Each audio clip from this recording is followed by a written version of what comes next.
I literally have been asked many times as a kid if any one of my parents were black. Oh my god. Hi, girlies. Oh, Hi, no. Jenny. Hi, Bria. We got Bria. So giggly. Bria got a little too. Oh, I did or you did? I think you I feel like are more in control than me usually, and now I feel like I'm the captain now. I'm terrified. You look like Jesus take the wheel. This does feel like Captain Phillips. Yeah. Oh God. Okay. I am the captain now. What did we smoke?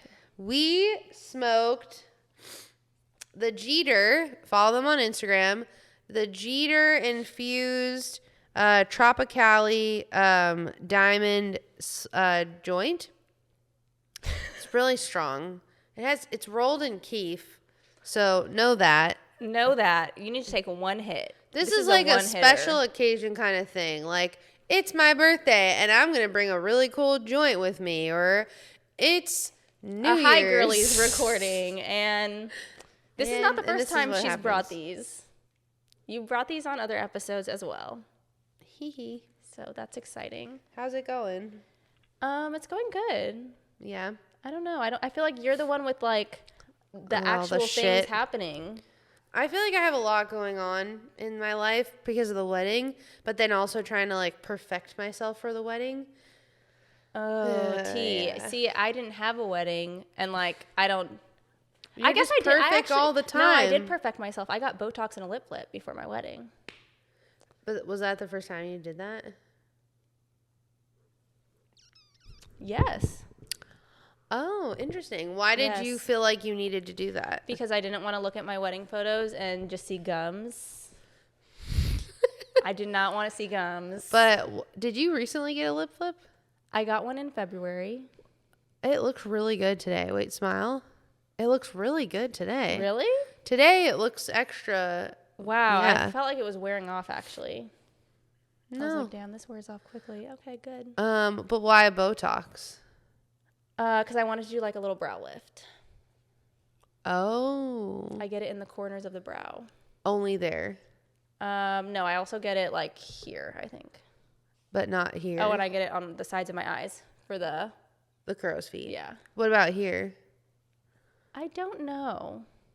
You would know. I don't remember. I posted a video of me getting it done where you can see literally exactly where she goes. Because you usually, like, people usually get it, if you're going to get it on your forehead, here, here, and here. For the lines here, the lines here. I don't think I went that high. It all felt like low. Can you raise your eyebrows? Yeah. Oh, yeah. You got some movement. It's just like down here, I think. Yeah.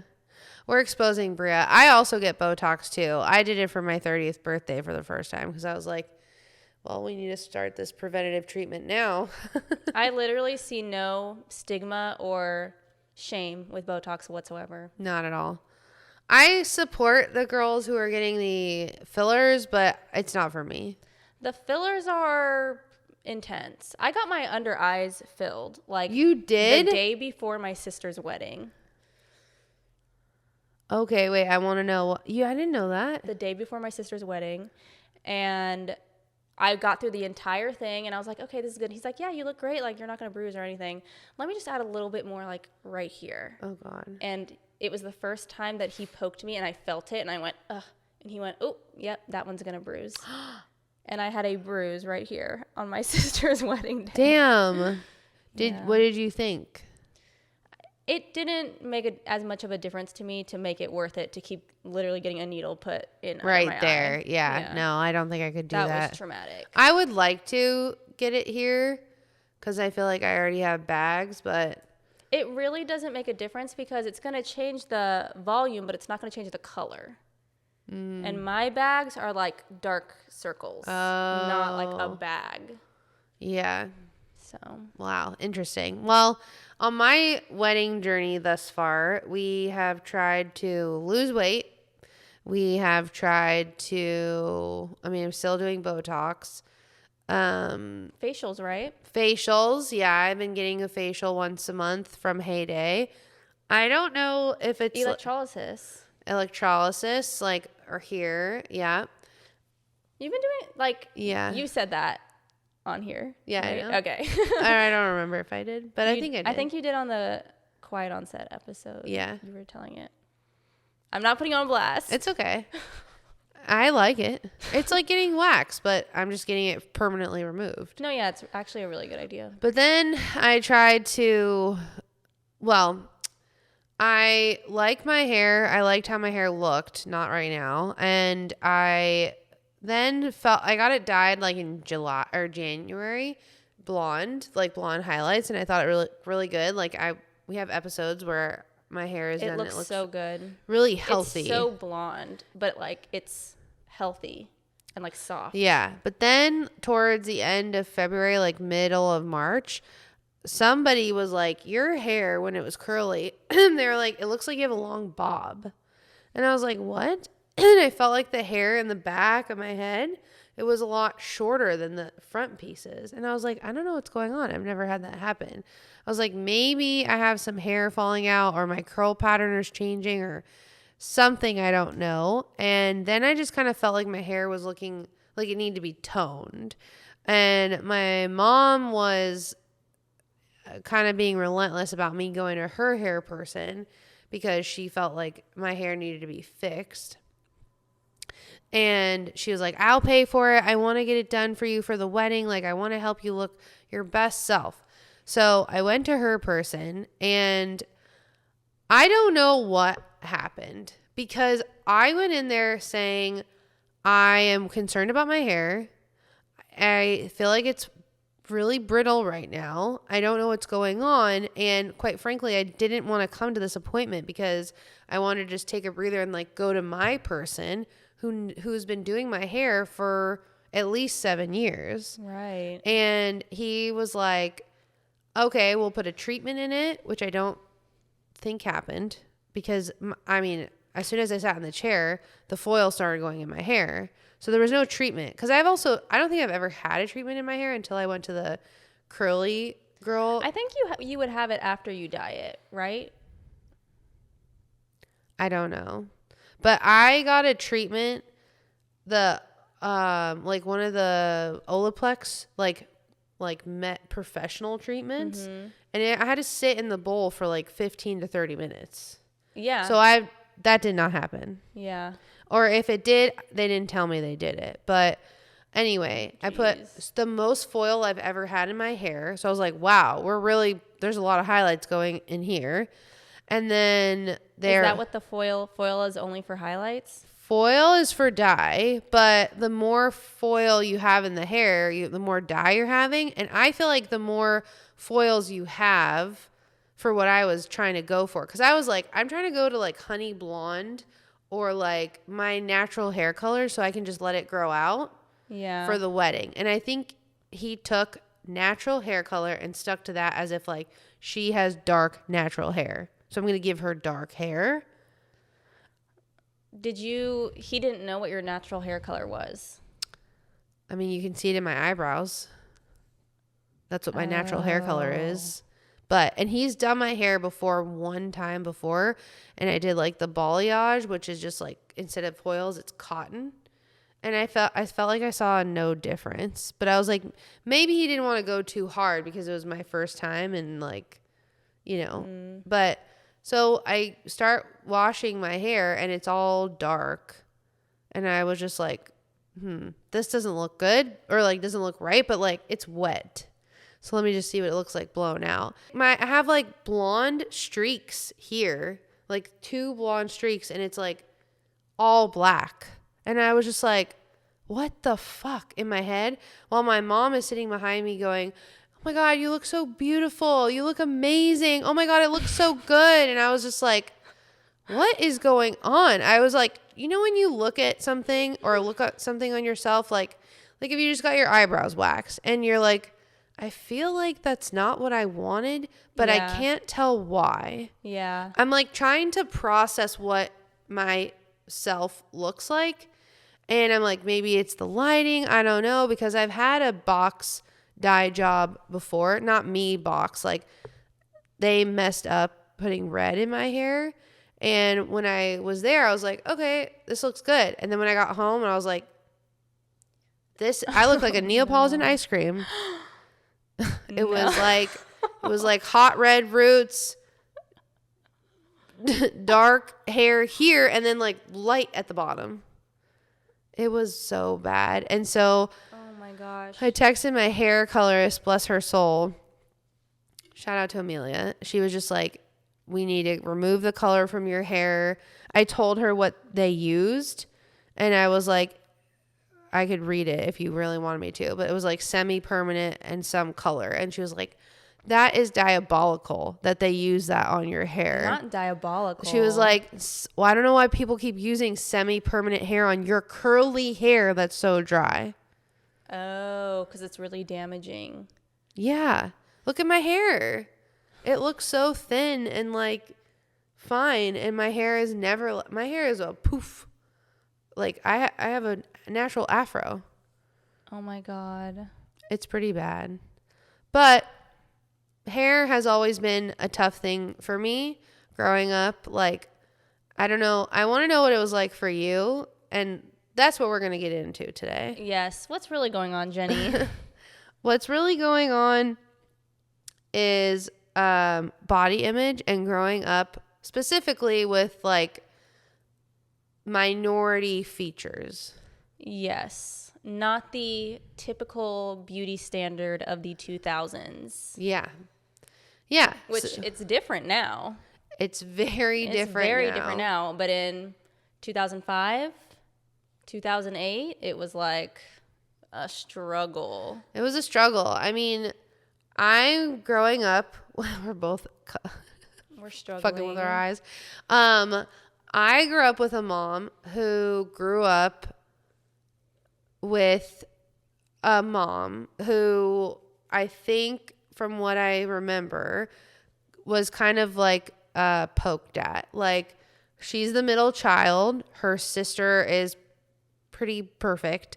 And I think she tried to aspire to be as good or better. She's also a Leo, so it's like very competitive. And I think from like her upbringing, I don't know if she even learned how to like treat her natural curly hair ever, because I don't think I've ever seen a picture of her as a child with really curly hair. Oh, wow. Like, this is back in the day when I think they used to straighten their hair with a iron. Oh, Jesus. Like the iron on the board. Yeah. Or the comb. But so I remember like memories of a kid. I have my mom like holding my head and like taking a brush and like yanking it through, brushing my hair because it was so knotted.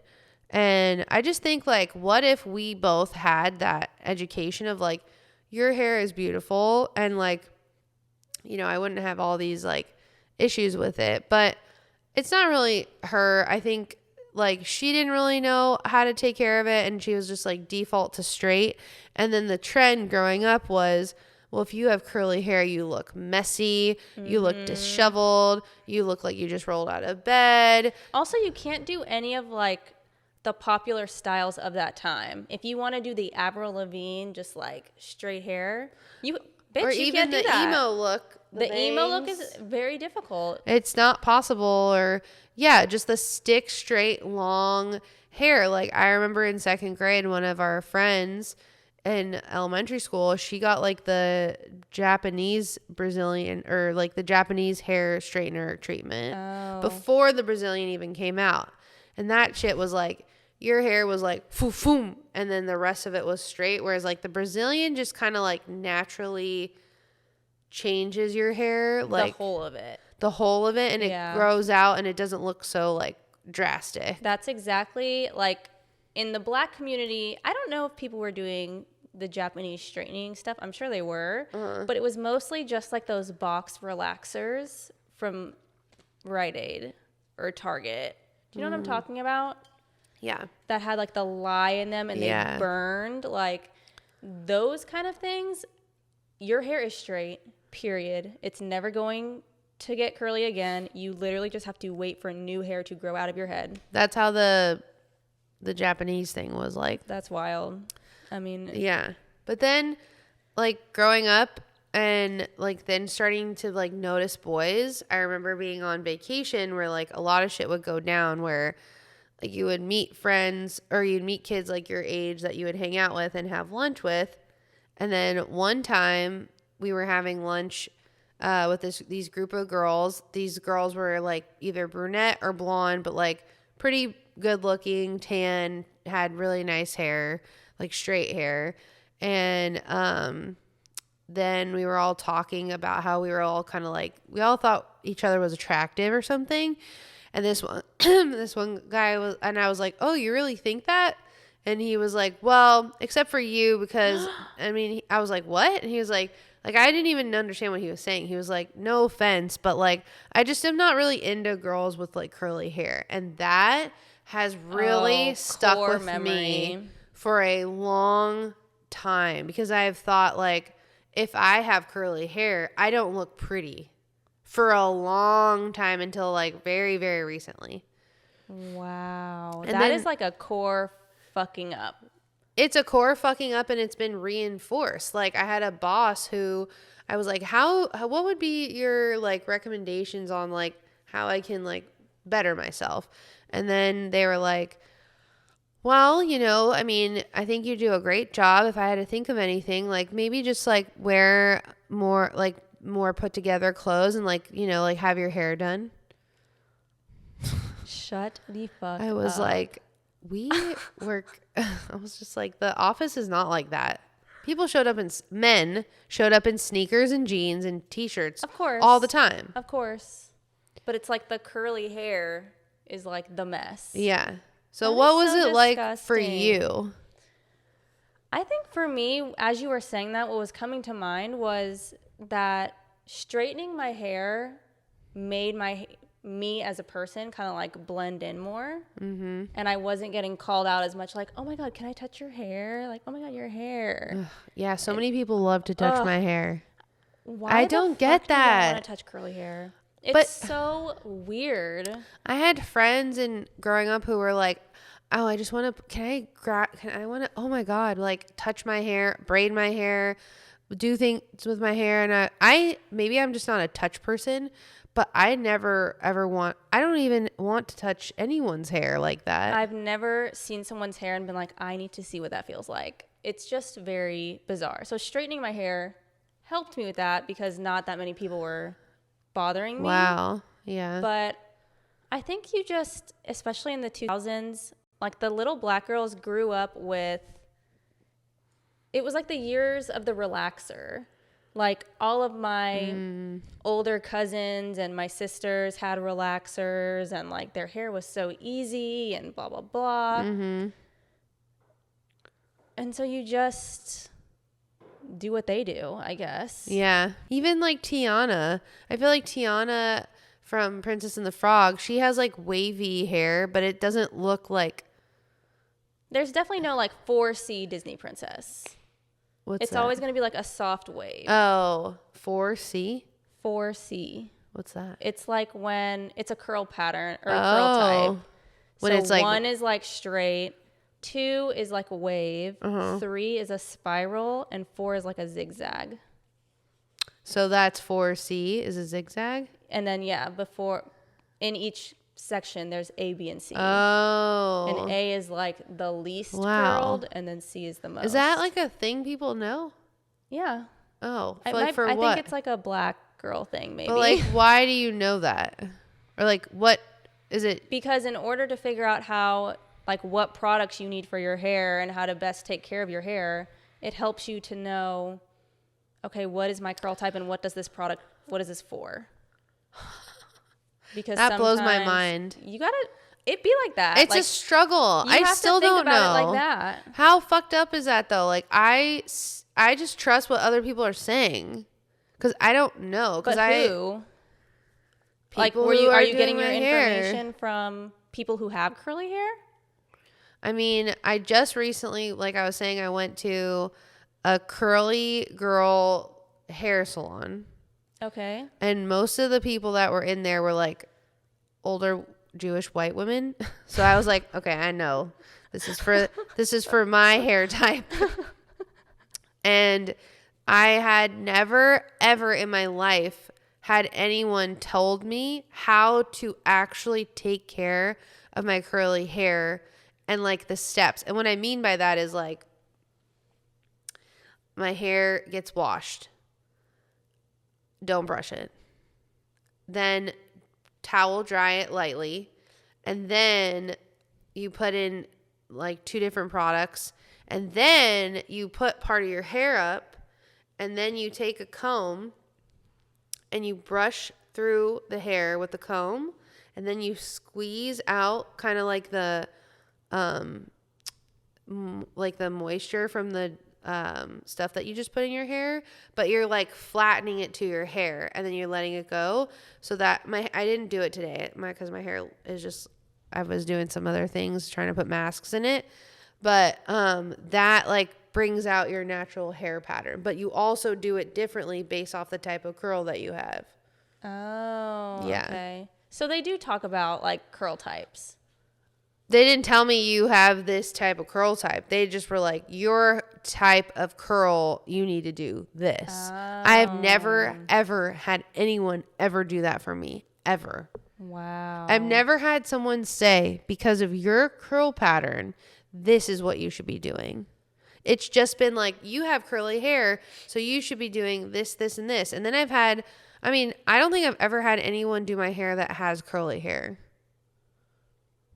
See, that's what it is. That's what it is. That's like such a huge thing. At least for Black women. I feel like for curly hair, maybe in general, it's just like you can really fuck yourself up by who you go to. Like I remember when I first moved to North Carolina, my mom took me to the mall. And when we went to the hair salon in the mall, and that's already a bad start. Right. In Mooresville. And the hairstylist was like, how can I help you? And my mom was like, oh, can you just wash and straighten her hair? And she was like, yeah. And my mom was like, can you do black hair? And she was like, yes, ma'am, I can do black hair. And she royally fucked me up. I knew it. What happened? Royally fucked me up. It was like, I still remember her doing, because I had a bang. I remember her doing the bang and like the straightener going like this. Oh no! I've had like that happen to me. It crimps it almost. And it was or like was she fried. going like this, and then she would take it and go like that? Yes, like shit like that. Yeah. And I was like, oh my God. And as soon as we left the mall, got in the car, we're like halfway home, my hair was like poofed. Yeah. But also greasy and weighed down. Yeah. I was flabbergasted. I've had that. I had that a lot as a kid. Absolutely fucking flabbergasted. You really have to be careful about who you go to. I was going. They better know. Yeah, and I was going to someone when I was really little that my mom would go to get her hair like cut and blown out in the marina. And I remember him being such an asshole. And one time, it would take him like 2 hours to blow dry my hair. And I think I said something, because every time for like the longest time, honestly, I want to say until high school, every time they would blow dry my hair, it'd be like, boom, like huge. I'd look like a poodle. And then I would be like, is there a way you don't have to do that? And then that guy was like, you have very hard hair, so like you should be grateful basically that I'm even doing your hard hair. He was like, your hair is very difficult to like style. Yeah. Inept stylist. This is a white man who I think was gay, who was like trying to put it on you. Yeah. And then they would straighten my hair, but I'd always have poofy straight hair. Yeah. It wasn't until awful. Yeah, it wasn't until high school where I'd go get my hair done and I'd be like, wow, that looks pretty good. I've been going to the same woman to do my hair since I was 12. But I did move, obviously, because she's in Pleasanton and I moved to North Carolina and then went to college. But so you go to her when you go back up there? Yes. And wow. I'm making an appointment for the next time that I'm going back up there because I need to get my hair cut and I need to get it straightened. And she was like the first person.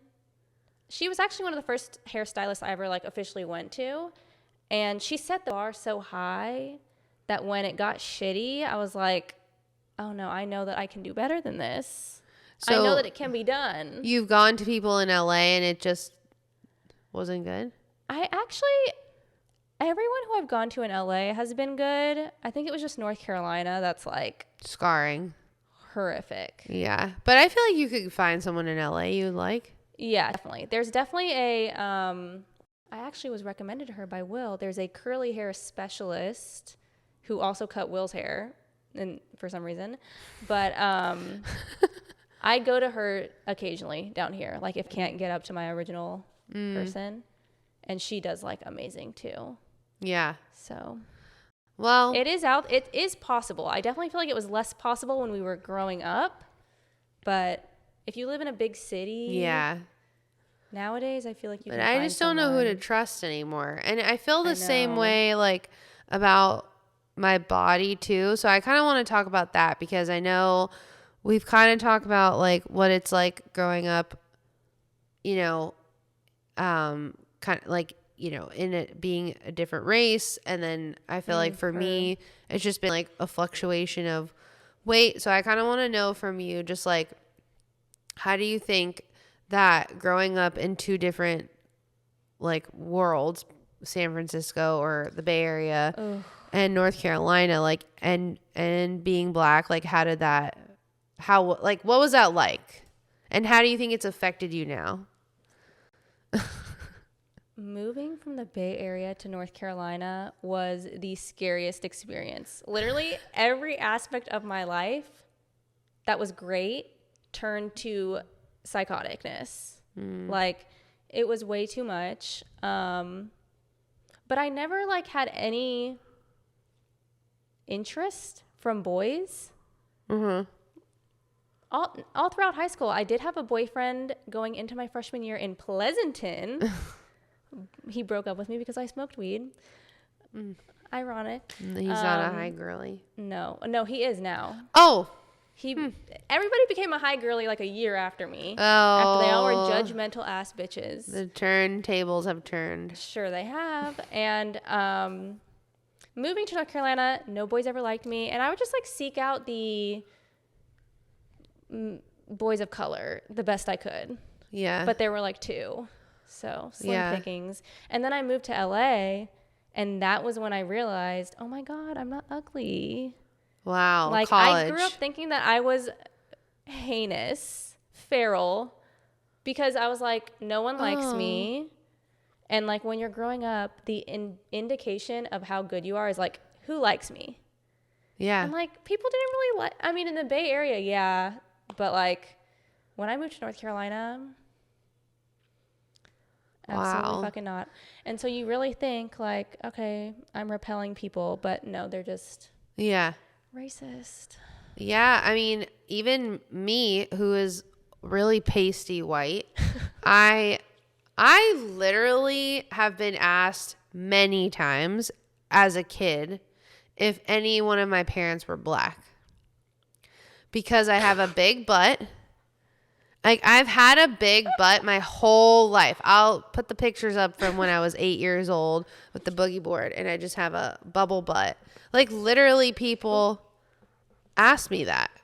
And oh my God. I was just like, no. And then I would sometimes be like, jokingly, like, my dad's family, like, said they were from Egypt. But, like, no, we're not even Egyptian. It's just, like, my great-grandparents moved there back in the day for, I don't even know why, but... Yeah, I mean, I think people are blatantly or like unconsciously prejudiced against even features.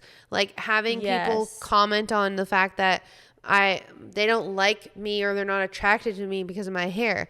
I never had anyone like me that was not a minority until college. All of my boyfriends in high school, except for one, but like, I don't even know how to say this. He was, oh God. He wasn't a stereotypical white, I guess I would say.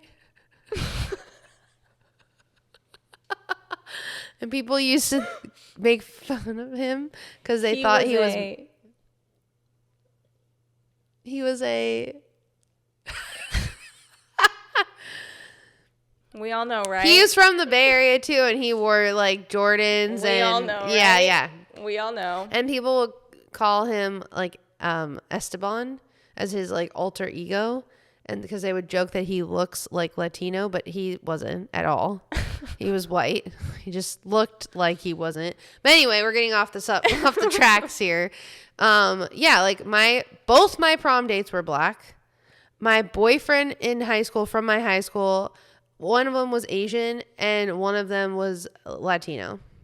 I literally was not with a white man until college. And that was because of Kim Kardashian.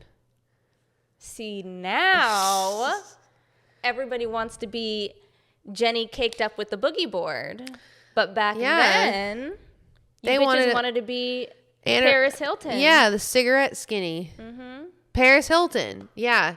And now people want to be Kim Kardashian. And they're paying dollars, cheddar for that BBL. Putting their lives at risk. Laying on their stomach for 6 weeks. It's a lot. It's not fair. It really isn't fair because we do all of these things to keep up with what is trending currently.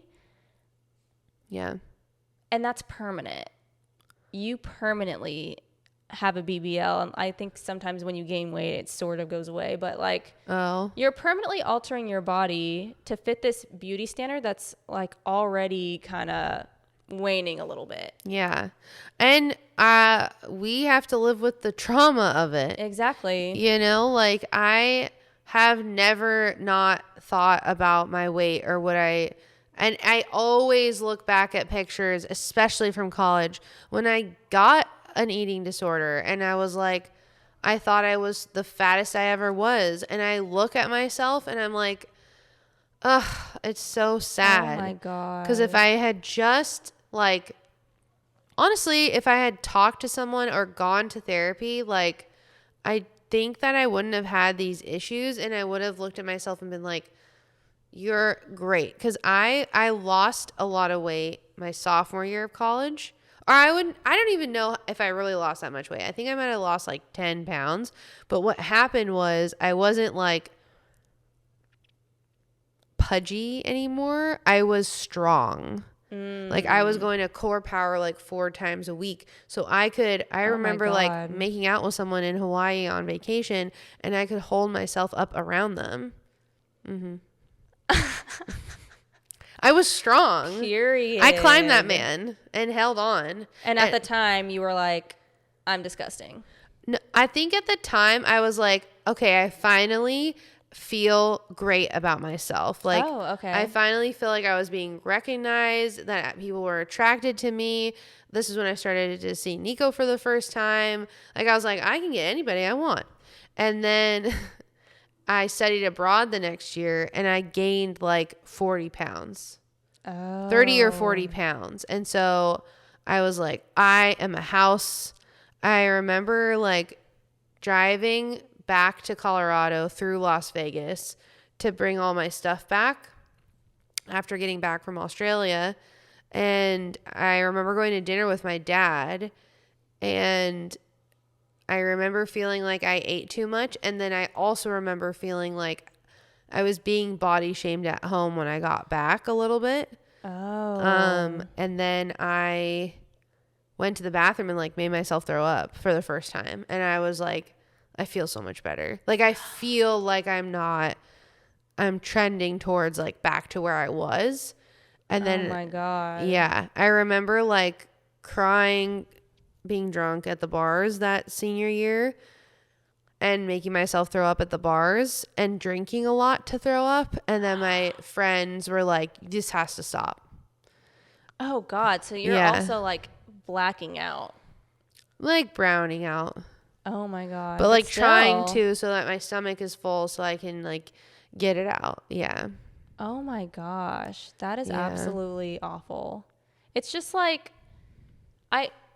I also think that sometimes that kind of behavior goes beyond body image. And it feels like that doesn't make sense, but sometimes when you are anxious, you literally like make up that thing to cope with it. Does that make sense? Like your desire to throw up, make yourself throw up, or like drink a lot or whatever, they're all coping skills for your anxiety.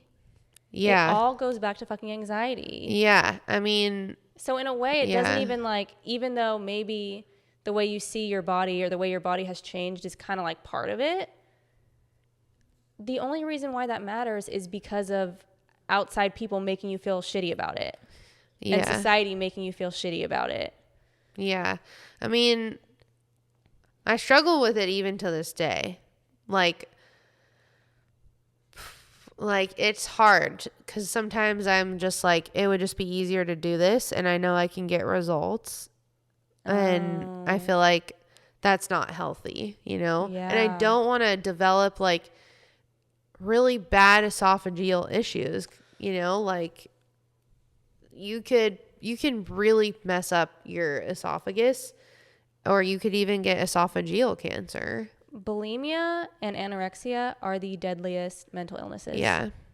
Like, there's literally no other way. You just die. Like, there's no other way. And, you know, your hair, like, for one, gets really brittle and your teeth get really gross. And, you know, I feel like it also, like, it makes you retain, like, water and stuff. So you kind of your skin expand a little bit almost. Oh, interesting. Maybe, yeah. But yeah, it's definitely a control thing. It's an anxiety thing. It's like for me, sometimes it's like, oh my God, I ate so much and I'm just going to be full for such a long time. Like, I need to get rid of this. Oh my God. Yeah. I don't know. I think it's so interesting to like hear. It's like your situation is so different from my situation, but we were doing the same thing but different. Well, how do you mean? Like, I thought that I've always been anxious, a little depressed. I had like a weird night and I was like, I had a moment of clarity when I was spiraling and I was like, girl, you need like mental help. And so I booked an appointment at like the on-campus therapist. Yeah. This was like my freshman year. And so they call you before and do a little questionnaire to figure out which therapist to place you with. And it's like normal questions like, okay, what are your routines? Do you drink? Do you use drugs? Do you smoke weed? Like, I don't know. How would you describe, I don't know, like what do you eat on a day-to-day basis? How tall are you? It's like shit like that. Yeah. Like basic doctor questions. Very basic. Yeah. And so I started going to therapy and I really loved my therapist and I recommended her to a friend of mine. I was like, if you go to CAPS, like you have to go to this therapist. She's so good. Cause she was really like easing me into it. Cause I had a lack of education about mental illness stuff. And so I had no idea what was going on. So I recommended her to my friend. My friend tries to get an appointment. She's like, it's weird. After I did my intake call, they kind of wouldn't let me meet with her. And I was like, oh, that's really weird. She was like, yeah, because she was like the eating disorder specialist. And I was like, what? I was lost because I hadn't even been seeing her long enough to like get there with her. Why did they do that? Do what? Why did they put you with the eating disorder specialist? Based on what I said on our call. And I don't even know what I said. Like, it all was so normal to me. Oh my God. That like, I thought that I was going for depression and really I was going for anxiety. Wow. And like off-branched from that, the eating disorder and obsessive compulsive. Oh. Like I was doing both OCD. to cope. Yeah. But I hadn't like put that together yet. We were still like making our way. You were down introing there. with the therapist. I literally had no idea like what this was. Like I didn't know what OCD was. Yeah. I thought it was like you're really clean or you check that you make sure the stove turned off. Like that's not, I mean, that's part of it, but like that's really not what it is for a lot of people. No. It's like intrusive thoughts and shit like that. So we hadn't even gotten there. And like, that's how I found out like, oh, I think I have like an eating problem, but I have never disliked my body ever. It was just like it was a coping mechanism for the anxiety, because I was like, I control nothing in my life. Like everything's out of control, but I can't control this. I'm just not going to eat. And every time that I don't eat, I would like reward myself. With what? Happiness. What do you mean? Know. Or you don't want me to ask you? No, like, I don't know. I would just be like, yay, I did it. Oh, that's not a reward. It felt like a reward. I feel like a reward is like, I've been doing so well and now I'm going to go eat ice cream. Oh, no, I didn't do that. Oh. I was just happy that I was doing it. So for you, it was like, let me control. You know what it kind of reminds me of? Do you watch Euphoria? Yeah. You know how Zendaya in the show holds her bladder because she can? It's exactly like that. It's that OCD, because Yes. she's OCD on the show, right? Well, she's also an addict. I don't know. But I don't I know if think she's OCD, but no, that's like what the eating disorder is. But that's OCD. Trying to control your... And sort like, of. It's kind of like OCD is more like, if I do this, then this. Rather than like, feel like it was an eating disorder, or do you feel like it was a way to control something through your OCD? No, both? The eating disorder and OCD are two separate things. Okay. Like the OCD has nothing to do with eating or like body image or anything like that. But you had the... I was using both of them to cope with anxiety.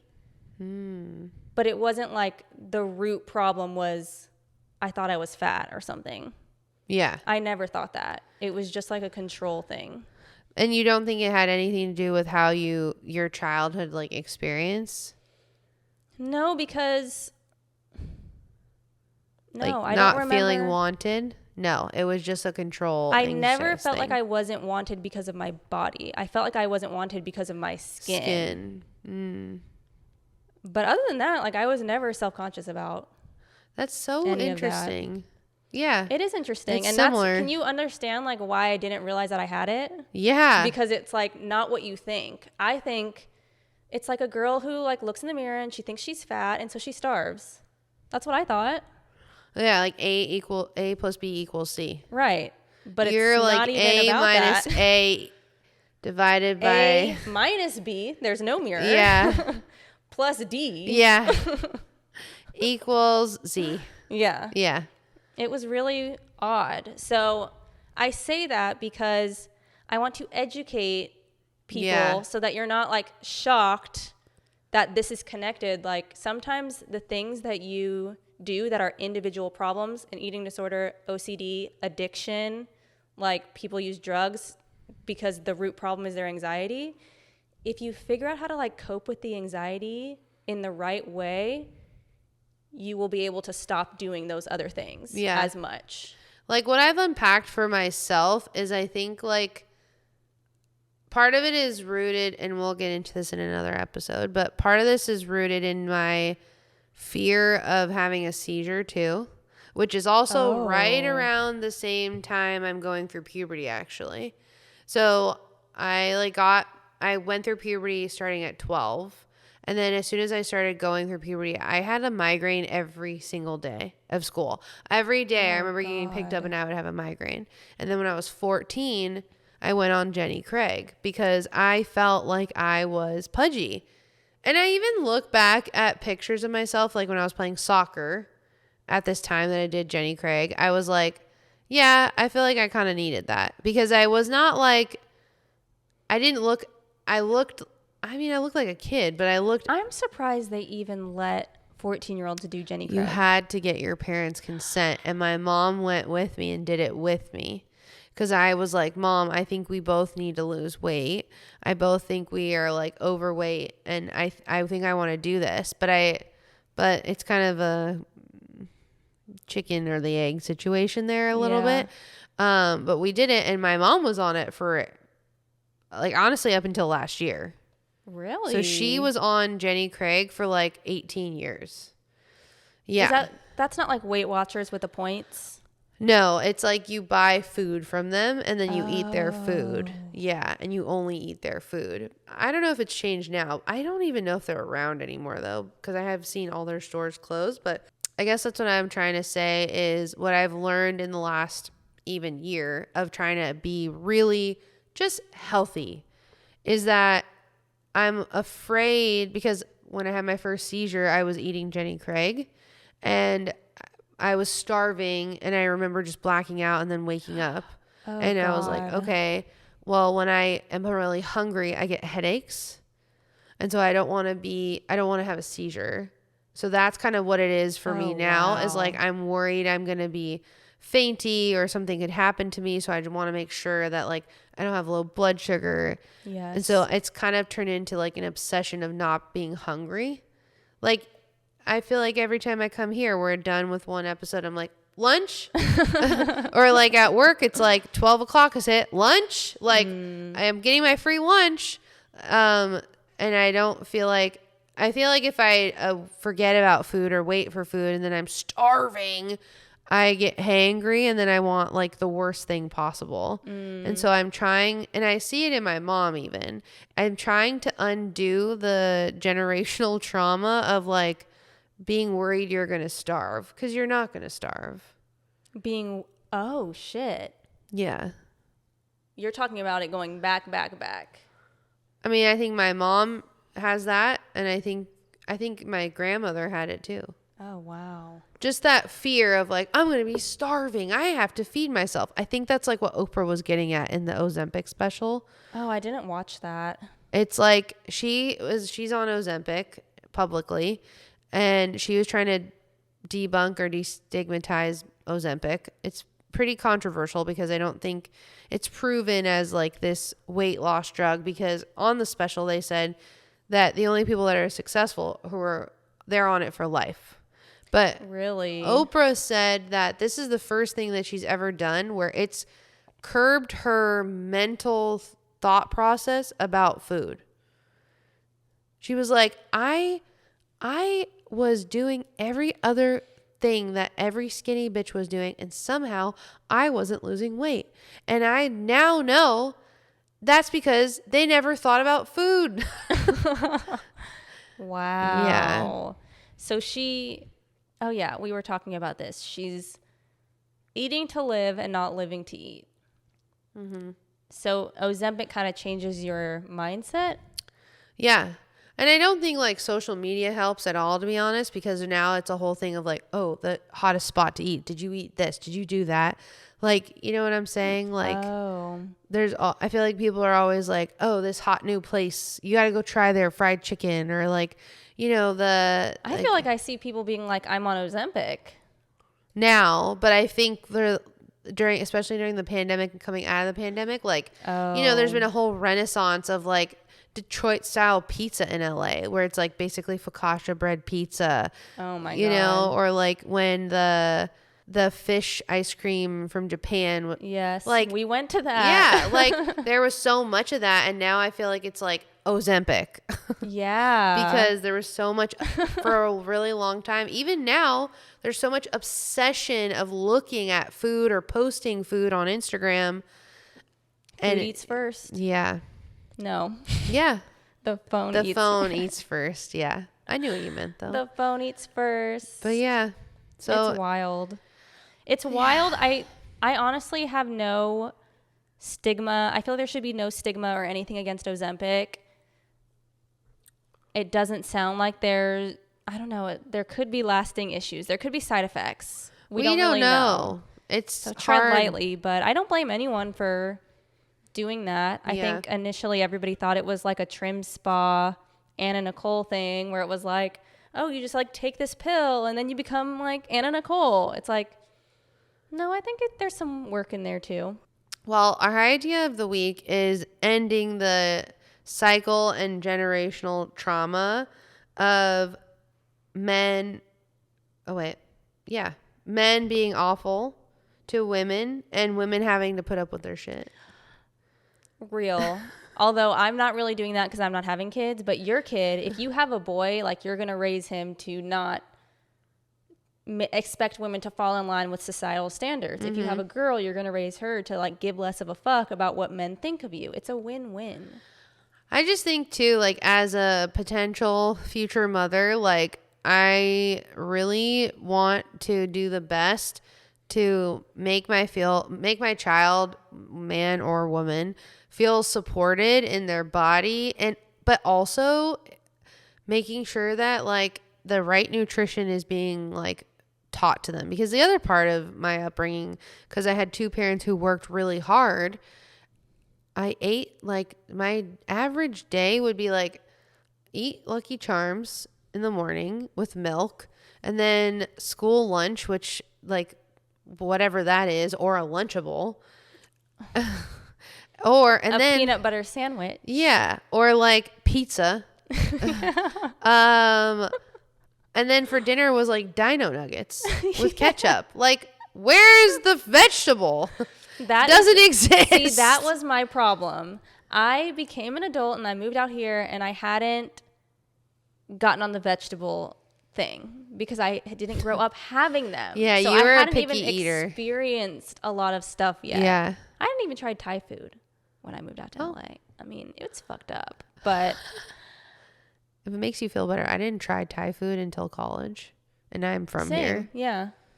It was my mom though. She doesn't like curry, is what she says. But there's so much other stuff. I know. Anyway. Okay. Yeah. Yeah, you got to like learn young. You got to try different vegetables. You got to try them different ways. Just be exposed to it, the balance of it all, so that when you're an adult, you know what you're doing and you're not in college being like, okay, I guess I don't know, a carrot. I've had a carrot before. I'll have that. I mean, yeah, that, and also like I think there's two sides of it. The concept of like treating your child after doing something good. Like you won your basketball game. Now we're going to McDonald's. It's like, yes. No, yes. We should not do that. Even though I am definitely one of those people of like, you did amazing. Let's celebrate. Like, no, you won your basketball game. That doesn't change anything. Right. Because McDonald's is not a prize. Yeah. Or maybe you can have ice cream tonight, but that's not because of your basketball game. That's just because you want it. Yes, you know, exactly. Like I think that's a problem in and of itself of like the reward mechanism. Like my dad talks about when he was a baby, his mom would like be like, "Come walk to me," and shake candy in his face. So he has a sugar addiction. And diabetes. God. But yeah, he says like he remembers like being little and his mom trying to do that, which also is wild that he remembers that. But then there's the other side of like the depriving. Like, you know, I remember being at the dinner table. It's like, don't eat that bread. Don't eat that bread. That bread is bad for you. You're going to be fat if you eat that bread. Don't eat the bread with the butter before our CPK meal. Yeah. Which the bread at CPK is not amazing. And it's like, if you're going to tell somebody don't eat that, they want to eat that. You know? Right. Or yeah. you're going to deprive yourself, then you're going to really, really want it. So it's like, if you just are along this path of like normalcy and your relationship with food, everything will be fine. But I feel like at least for me, it's like a lot of people also see the deprivation as like a punishment. Yes. Like, okay, I had McDonald's yesterday. Okay, I'm not eating anything bad for 10 days. It's like, okay, you see eating healthy, well-rounded meals as a punishment. I did this woo-woo like yoga cleanse one time in college. I probably shouldn't have done that, but I did it. But it was interesting because we had like a meditative circle to start the cleanse. And the cleanse first started out as like, okay, you don't eat these foods. And then for like 3 days in between, you just have broth. And that's when I quit because I was like, I can't do this. Oh, God. I can't do just broth in college. I couldn't drink and anything like that. But in the meditative circle, one of the things that they said was your relationship with food and the way that you see food as good or bad is detrimental not only to your brain, but to your stomach. So if your brain is sending signals up to your body and to your blood flow of like, I just ate this ice cream, that's bad, your body is going to be like stress reactive and not like process the food in the right way to where you will bloat or like gain weight from it or not like burn it off. Whereas if you think, oh, ice cream, woohoo, like I'm glad I got ice cream today. See, that is like the physiology of manifesting in the law of attraction. Yeah. Like on a cellular level, we are all doing this all the time. Yeah. We're telling our body how to perceive things. We're telling us how to feel. Like it's all coming from here.